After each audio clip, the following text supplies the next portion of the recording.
They called an all-hands meeting in the hangar I had helped turn into a state-of-the-art production floor. 13 years of welds, designs, logistics, and grit. I thought, maybe, just maybe, today was the day I'd be named partner. Instead, Will Keaton stepped up and smiled.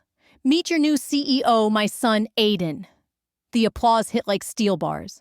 I stood still, my jaw locked, my heart hammering in my chest. But that betrayal didn't begin today. It started back in 2011. I was 27 and had just lost my fabrication company in the downturn. Debt collectors, broken contracts, and a landlord who couldn't wait to gut my space for condos. I lost everything in 3 months. I walked into Edgefield Precision with a secondhand toolbox and a resume printed at a gas station kiosk. Will looked me over once. "You look like someone who knows how to fight." I nodded. "I'm not asking for a handout, just a shot." Edgefield was barely breathing, 5 machinists, 1 working lathe, invoices piling up on a cracked desk. But Will was the kind of man who respected sweat. He gave me a 3-page contract under a buzzing ceiling fan. I didn't read past the hourly rate. If I had, I'd have seen the clause employment at will. No guarantees, no loyalty. But I showed up the next morning before sunrise. It was January, and my hands went numb 15 minutes in. The floor was slick with coolant and broken promises. I left bleeding almost every night. Still I stayed. Every panel I cut, every jammed conveyor I fixed was one step back toward believing in myself. Will started calling me into meetings. First to listen, then to speak. By year 2, I was running logistics. By year 5, vendors called me first. He told me I was the backbone of Edgefield, that he couldn't imagine the company without me. But when his son finished business school, all that changed. 13 years of loyalty, and I was dismissed with a headline and a handshake. But the empire I helped build, it wasn't his to give away. Not without a fight. I wasn't just tightening bolts anymore. I was running teams, managing purchase orders, overseeing QA timelines, and negotiating freight contracts with suppliers who once wouldn't return our calls. For the first time since my business went under, I felt necessary again. Respected. Seen. Family Will called us. One Friday night, a cold bottle of beer in his hand after we finished shipping a rush order 3 days ahead of schedule. "Edgefield isn't just parts and machines." He looked at me. "It's us. And it's you, Lauren." I believed him. God help me, I believed every word. I never set out to give Edgefield 13 years of my life. But that's what happened. One double shift at a time. At first, it was survival, showing up before sunrise, staying until the shipping bay lights flickered off. Then it became something else. A relentless need to prove that Will hadn't made a mistake when he hired me. 14-hour days bled into 16. I missed birthdays, skipped anniversaries. I signed my divorce papers at a rest stop on the way to a trade show in Tulsa. Because the company needs me became my mantra. Every sacrifice felt temporary. An investment in something bigger. "Stick with me," Lauren Will would say. "Big things are coming," and they did. When I joined, Edgefield was a skeleton crew with ancient machines and a backlog of unpaid invoices. Within 5 years, we had 50 full-time staff, upgraded equipment, and clean books. I rewrote supplier contracts, automated our scheduling system, and implemented shop floor software that cut bottlenecks by 40%. Those systems, my systems. Clients started calling me directly, not Will. It wasn't about machines anymore. It was about building something that ran smarter, faster, stronger. And I didn't stop at the logistics. I built culture. Friday barbecues, safety awards, emergency bonuses. People started wearing Edgefield gear, like they meant it. They trusted me because I earned it beside them, not above them. One Friday night after a grueling OSHA audit, Will handed me a beer and said, "You're not just sharp. You're family." That word hit harder than any raise. Family. And I clung to it, because I'd already given everything else. I bled time. I bled sleep. I bled myself dry to turn Edgefield into something worth standing behind. So when the Tri-State Business Journal ran a feature titled "The Reinvention of Edgefield Precision," I bought 3 copies before they left the newsstand. I flipped through the glossy spreads expecting a quote, maybe something on vendor streamlining or our shop floor automation initiative. Nothing. Just Will. His headshot. His backstory. His visionary leadership. Every advancement I'd championed. Every after-hours install. Every process I rewrote. Gone. Like I was never there. I sat at my kitchen table, the magazine, under a cold mug of tea, and told myself it didn't matter. It was just an article. What mattered was the promise. The future. The word Will had given me. Family. And families don't forget who laid the foundation. Right? The contract lay on his desk like a gold medal. $4. $8 million for a full-scale aerospace component rollout that would push Edgefield into a new league. I stared at the final page, my signature still wet. And for the first time in years, I didn't feel like I was surviving. I felt proud. When I first heard Adrienne Cole's name, she was a myth in this sector. Strategic, exacting, impossible to reach. For 3 months, I tracked her like a target, learning her sourcing patterns, attending every advanced manufacturing expo she even might show up at. One rainy Thursday in Chicago, I finally got 5 minutes. I didn't pitch Edgefield as a vendor. I pitched us as a precision partner who could meet her specs without cutting corners. Now, here we were in a private lounge at the Summit Club city skyline behind her, and Adrienne raising her glass toward me. "I'm not hiring Edgefield," she said. "I'm hiring you, Lauren. You make this happen. We're working together for a long time." Those words branded themselves into my bones. For a second, I let myself dream of stability, recognition, maybe even a piece of the company. The kind of future Will always hinted at when he said, "Stick with me. Big things are coming." That night, I drove to the shop with the contract riding shotgun like a trophy. Will was waiting, his office light on, his shadow long. When I slid the signed agreement across Will's desk, his eyes lit up like I'd just handed him the keys to a kingdom. "Lauren," he said, voice thick with something close to awe. "After this, things will change." My heart kicked. This was it, the moment every overnight shift, every canceled holiday, every scraped-together ounce of belief had been building toward. I smiled, steadying my voice. Change sounds good. As I walked out into the cold that night, everything felt new. Lighter, like possibility had finally arrived and was sitting in the passenger seat beside me. I pictured the next board meeting, not as the one taking notes, but as a decision maker. My name on the door beside Will's.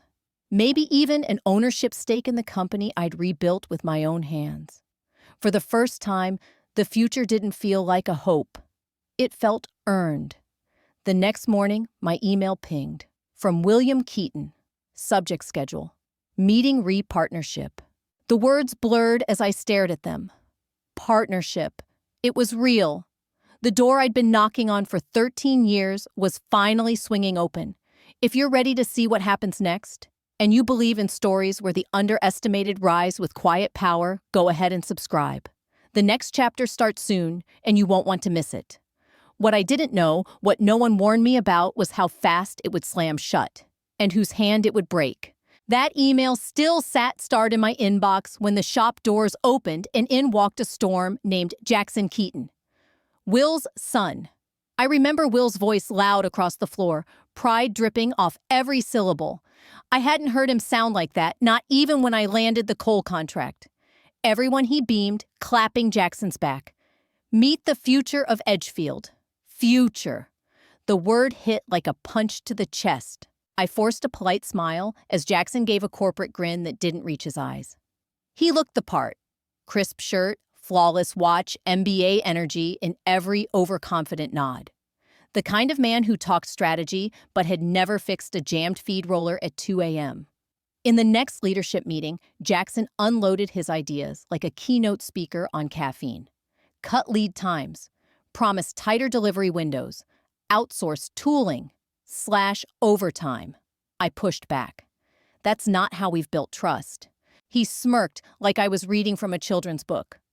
Will nodded slowly, then turned to Jackson and said, "Now that's innovative thinking, son." The room spun. Innovative.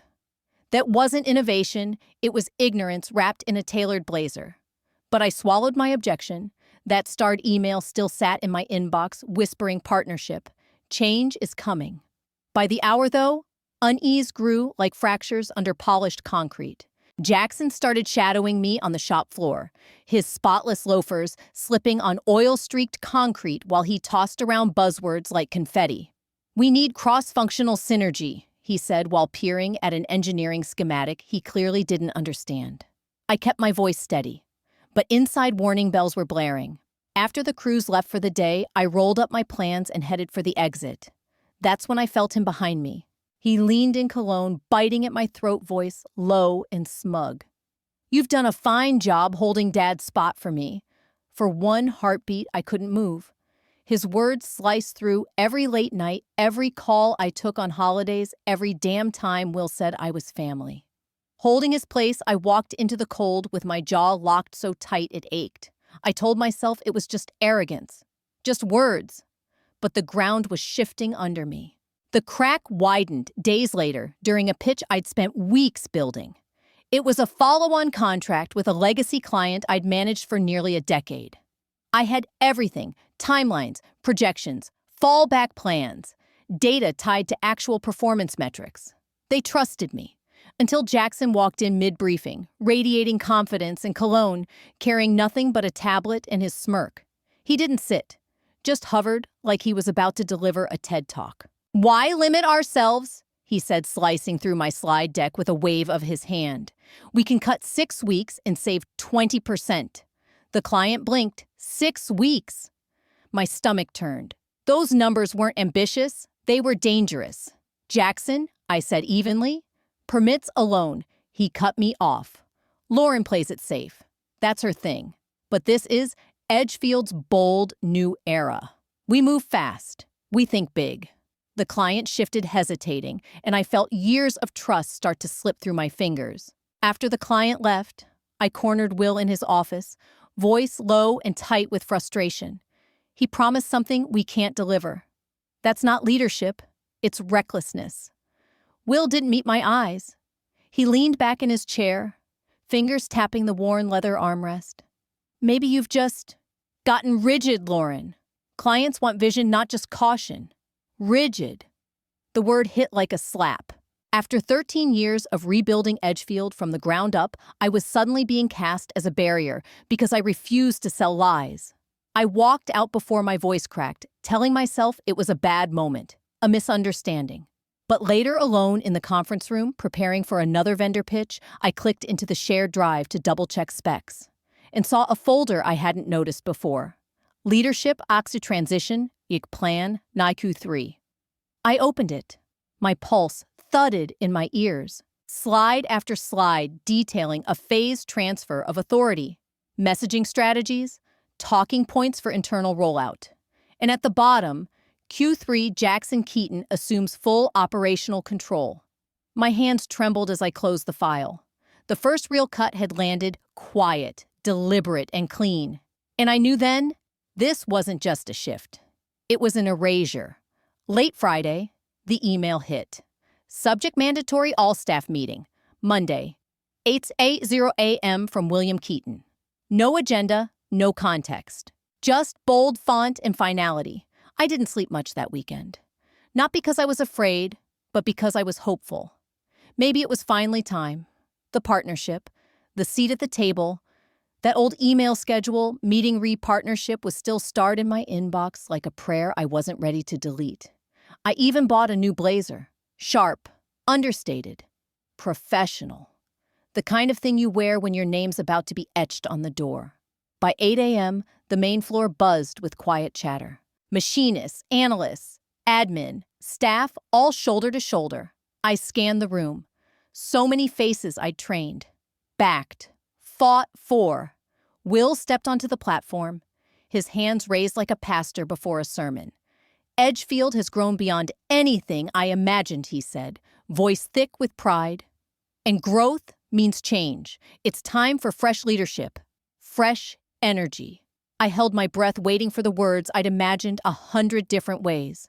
I'm proud to introduce the new CEO of Edgefield Precision, my son Jackson Keaton. The applause hit like gunfire, sudden, sharp, and deafening. Jackson stepped forward in a tailored navy suit grin, gleaming like polished chrome. I couldn't move, couldn't breathe. The blazer I'd picked out so carefully felt like a costume in someone else's play. Will kept talking something about legacy, about the future innovation. The phrases blurred under the weight of everything that wasn't being said. My name didn't come, not once, until finally, like an afterthought, Will added. And Lauren will step into a vital new role as Vice President of Compliance. Compliance, paperwork, policy memos, a desk in the back corner. After 13 years of bleeding for this place, they handed me a stack of binders. The meeting dissolved into a blur of clapping and congratulations, none of them for me. I turned to leave, jaw-clenched, cheeks burning. Then Jackson appeared at my side. The scent of designer cologne hit before his voice did. "Don't worry, sweetheart," he murmured, his tone smooth but slicing. "I'll still need your help, for a while." I walked out of that factory floor hollow, like a ghost trapped in the machine I built. The partnership email still sat in my inbox, burning like a cruel joke. For the first time, I wondered if Will ever meant any of it, or if I'd spent 13 years building someone else's throne. The cracks started barely a month into Jackson's reign. I'd built Edgefield like a fortress: smart systems, trusted vendors, safety protocols that kept us in good standing with every inspector in the state. Jackson bulldozed it all with a smile and a PowerPoint. Cost optimization, he called it. In truth, he slashed rates, hired the cheapest contractors with the fewest credentials, dismantled vendor relationships I'd spent years cultivating. The operations software I'd implemented, responsible for a 40% cut in delays, was replaced with something simpler. His word for cheaper. When I voiced concern, Will waved me off like static. "Give him space, Lauren," he said. "He's got energy. Vision," he called it. What I saw was chaos. The promises Jackson made in his polished slide decks were impossible skyscraper ambitions on startup budgets. But the clients didn't know that. Not yet. Then the departures started.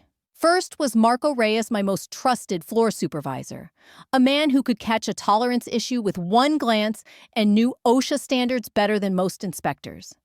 He walked into my office, holding his resignation like a weight. "I can't do this, Lauren," he said quietly. "He's changing specs on the composite line. They won't pass audit."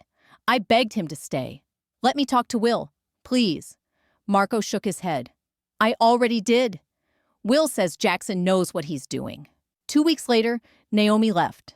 Naomi, who had been my right hand on every major system rollout. Her email was short, polite, almost apologetic, but the message underneath was clear. She wasn't going to spend her career covering for a man who thought factory tour meant a photo op in a branded polo. Each resignation felt like a brick yanked from a wall I'd spent 13 years building.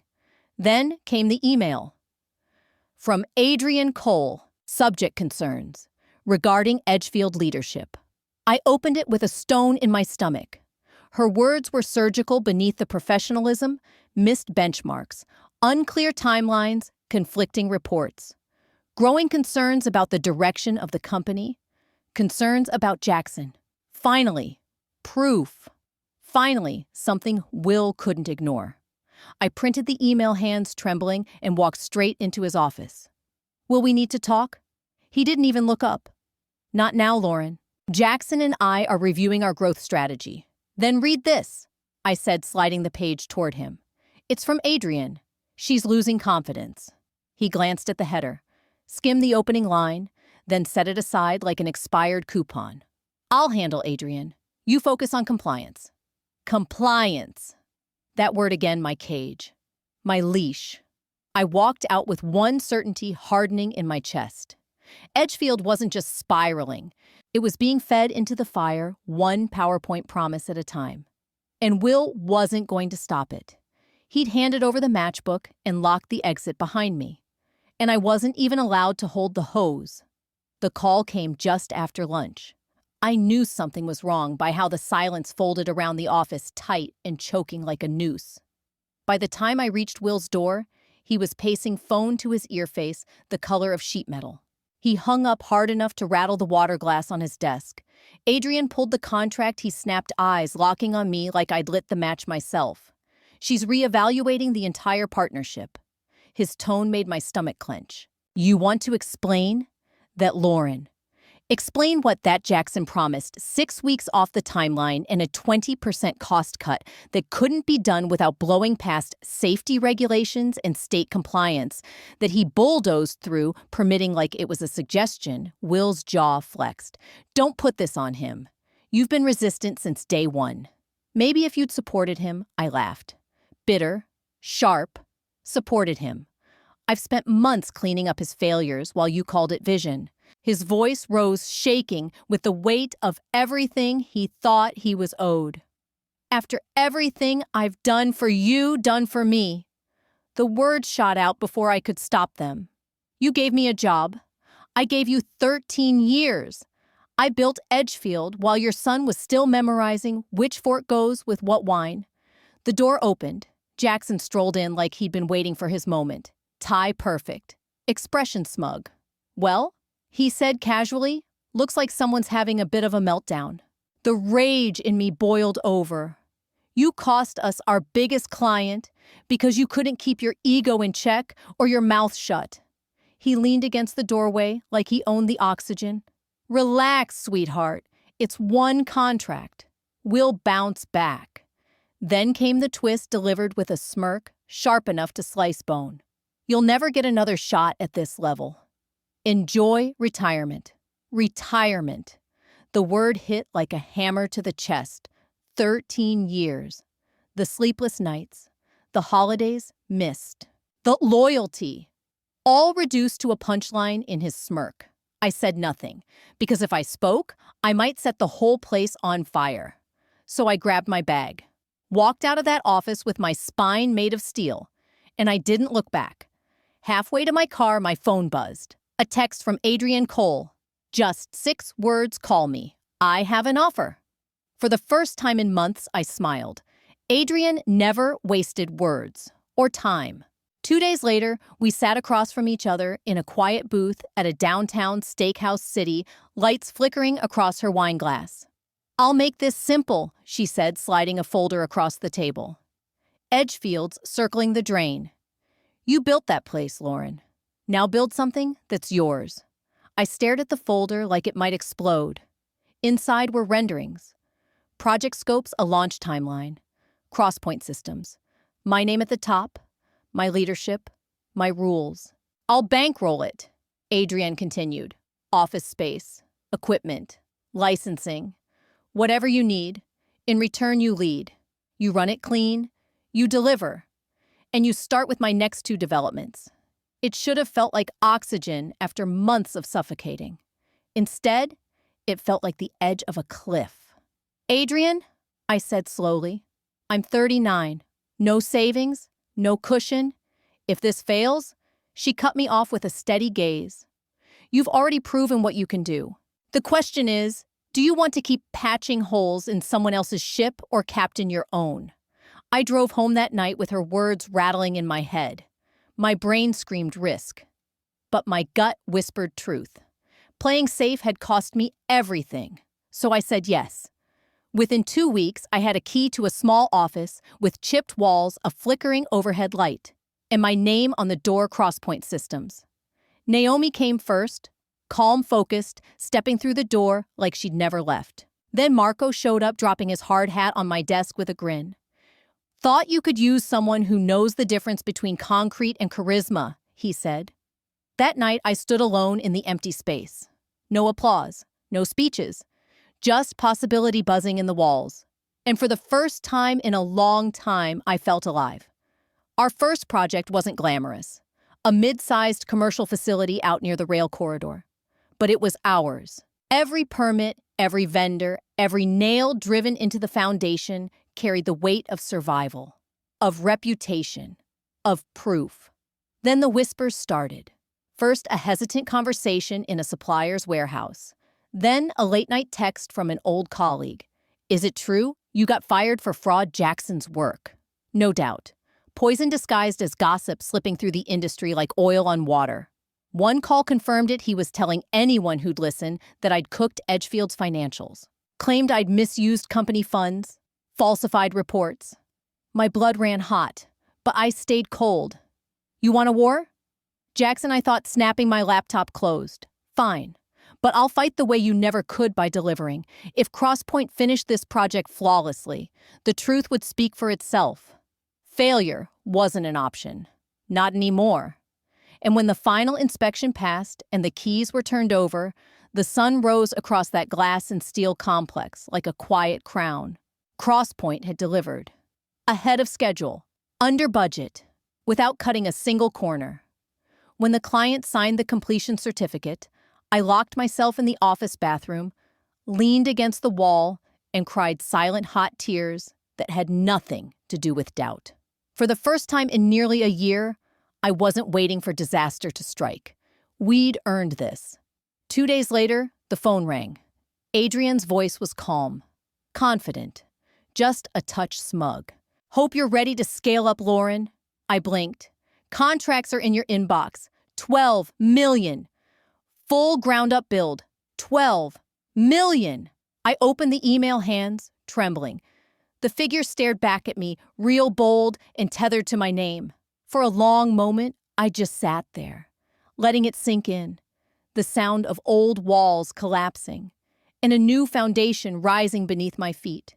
Then the headline hit, Edgefield Precision Files for Bankruptcy. The article pulled no punches, delays, failures, safety violations, everything I'd warned them about, everything they'd ignored. And in the middle of it all, Jackson Keaton, still smiling in a borrowed suit, but no longer anyone's future. Lawsuits. Everything I'd warned Will about now, stamped across headlines printed for the world to see. Jackson's visionary leadership didn't even last a full year. That afternoon, my receptionist buzzed in. He's here, she whispered. Will Keaton stood in the doorway of my office. He looked smaller than I remembered. His once crisp suit rumpled, the fight gone from his shoulders. He stepped inside, pride leaking from every quiet movement. Lauren, he said, voice cracked at the edges. We need to talk. I nodded toward the chair across from my desk, the one with my name engraved in the brass plate beneath the words, Founder Crosspoint Systems. He sat folding his hands like a man praying for mercy. I made mistakes, he began. I thought bringing Jackson in would protect the future. But I was wrong. Edgefield is gone. Unless you step in. I studied him. The man who once called me family, who turned me into a ghost in the company I built. You want me to buy Edgefield? I said, calm. His eyes flickered. Guilt, desperation, something close to regret. You're the only one who can save it. I let the silence stretch until it pressed into the walls around us. Then I smiled. Quiet. Steady. You taught me to build on solid ground, Will, I said softly. I just didn't realize I'd have to build it away from you. He left with nothing but the echo of his own choices behind him, and I walked to the window. Outside, a new sign gleamed in the sun. Crosspoint Systems, founded by Lauren Shaw. And for the first time in 13 years, the ground beneath my feet felt steady. 13 years of loyalty taught me this. You can give everything to the wrong people and still be left empty-handed. But that doesn't mean your story ends. Endings are invitations to rebuild. I built Crosspoint on grit, sleepless nights, and the belief that failure doesn't define us. What we do after failure does. If you've ever been overlooked, underestimated, or betrayed, hear me. You are the foundation, and you can rebuild. Stronger, smarter, for you. If you've made it this far, thank you, truly. I didn't share this story for pity. I shared it because I know someone out there is standing where I stood, not knowing whether to walk away to fight or to start over. If that's you, I want you to hear this from someone who nearly lost everything. You are not powerless. You are not what they called you. You are not the title they stripped or the credit they stole. Drop a comment below. Tell me, have you ever been forced to rebuild? What did you lose? And what did you find on the other side of that wreckage? I'll be reading every word because I know how much it matters to be seen. And if you believe in rising from the ruins and fighting back with integrity and reclaiming your voice even after they tried to bury it, support this story. Hit the like button. Share it with someone who needs strength. And if you haven't already, subscribe. Not just for me, but for every story like mine that deserves to be heard.